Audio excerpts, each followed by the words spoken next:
Ja, v bistvu ne vem, zakaj protest proti krznu, vendarle v Sloveniji porabimo tone in tone mesa, koža ostane. Prav zaradi teh protestnikov se dela velika gospodarska škoda, saj se koža, namesto da se bi predelala v lepe čevlje, v lepo oblačilo, zdravo oblačilo, se zavrže. V skladu z sklepom Ministrstva za gospodarstvo je Ministrstvo za kmetijstvo odredilo, koliko lisic je potrebno odstreliti zaradi naravnega ravnovesja v naravi. Za lansko leto je bilo odrejenih 11.400 pa še nekaj lisic. Od tega je bilo ustreljenih 8.000 lisic. To pomeni, da je potem za ugotavljanje na VURS-u, koliko je zdrave populacije, 1500 lisic. Vse lisice, namesto da bi kože prodali, so jih zakopali in uničili. Prav zaradi teh nasprotnikov nošenja krzna.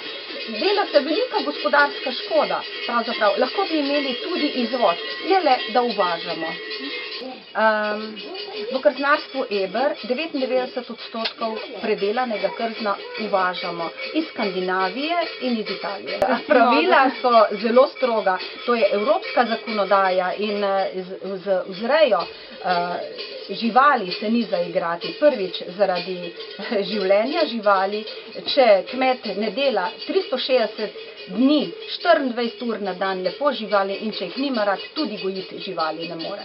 Ja, kuranti so pa naša slovenska tradicija. Kurant je tudi oblečen v kožo krzna ovce, živali, in sem vam hotela pokazati, naše krznarstvo ima 90 let tradicije. V 90 letih s ponosom povem, da niti enkrat nismo kršili nobenega zakona v zvezi z zaščito živali, se pravi, upoštevamo CITES, vse živali, ki so ogrožene, se v krznarstvu ne uporabljajo, posegamo samo po viških. In ne vem, zakaj bi se mogla nositi plastika in nasprotniki krzna propagirajo nošenje plastike, namesto da bi nosili naravna oblačila, ki jih nam daje narava, so v naravi razgradljiva, ekološka. Torej, kaj je njim alternativa za plastiko? Kaj, ko bo nafte zmanjkalo? Po čim bojo pa potem posegali? In oblačila iz nafte 500 let niso razgradljive.